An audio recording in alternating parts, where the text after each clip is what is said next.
Assalamualaikum warahmatullahi wabarakatuh. Perkenalkan, nama saya Muhammad Rafli. Pada kesempatan kali ini, saya akan memaparkan sedikit materi terkait kontribusi ilmuwan Muslim terhadap sains, yaitu Ibnu Al-Haytham.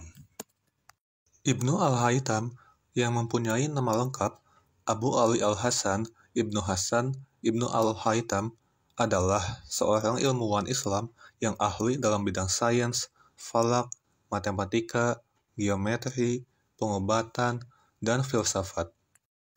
Beliau lahir di Irak pada tahun 354 Masehi dan beliau meninggal dunia di Mesir pada tahun 1040 Masehi. Adapun beberapa karya yang pernah ditulis oleh beliau, yaitu Al-Jami' fi Usul Al-Hisab, Al-Tahlil wa Al-Tarkib, Maqalah fi Ma'tad'ulaih, Risalah fi Sina al-Shir, dan Al-Manazir. Ibnu Al-Haytham adalah orang pertama yang menulis dan menemukan berbagai data penting mengenai cahaya dalam bukunya yang bertajuk Light on Twilight Phenomena, yang mengkaji senja dan lingkaran cahaya di sekitar bulan dan matahari. Penyelidikannya terkait cahaya telah memberikan ilham kepada ahli sains barat seperti Bauger-Bacon dan Kepler, pencinta mikroskop serta teleskop. Selain itu, Ibnu Al-Haytham adalah orang yang menemukan teori lensa pembesar, karena beliau melakukan eksperimen terhadap kaca yang dibakar.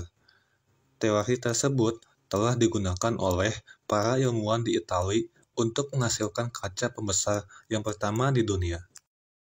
Selanjutnya, teori Ibnu Al-Haytham mengenai jiwa manusia sebagai satu rentetan perasaan yang bersambung-sambung secara sistematik telah memberikan ilham kepada ilmuwan barat untuk menghasilkan wayang gambar.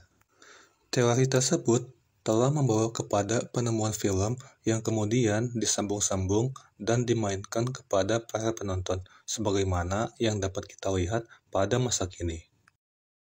Di samping itu, Ibnu Al-Haytham menyangkal teori Ptolemy dan Euclid yang mengatakan bahwa manusia melihat benda melalui pancaran cahaya yang keluar dari matanya. Menurut teori optik Ibnu Al-Haytham, bukan mata lah yang memberikan cahaya, akan tetapi benda itu sendirilah yang memantulkan cahaya ke mata manusia. Dari penjelasan sebelumnya, dapat disimpulkan bahwa Ibnu Al-Haytham adalah seorang cendekiawan Muslim yang turut andil dalam bidang sains, seperti karangannya dalam sains, penyelidikan mengenai cahaya, penemuan teori lensa pembesar, teori jiwa manusia, dan teori optik. Karena pengamatannya yang mendalam pada bidang optika, konsep-konsep Ibnu Al-Haytham menjadi dasar dalam ilmu optika. Oleh karena itu, beliau mengantarkan optika pada kemajuan yang pesat hingga masa kini.